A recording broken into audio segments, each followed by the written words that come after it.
I'm Fran Monroe, and this is Work It Wednesday.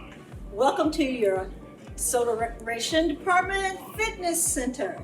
We're going to learn a little bit about how to work those legs on this, what we call the linear hip press. So real easy. Of course, don't forget to wipe it down before you get on there.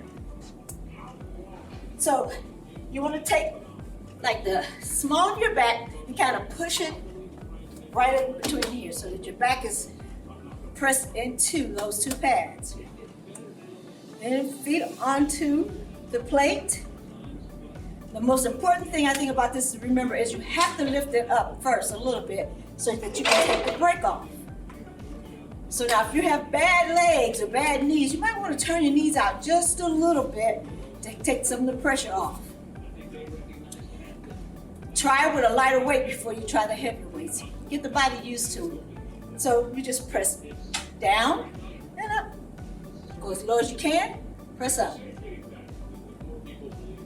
So you can actually put your feet in different positions and work different muscle groups on this machine as well.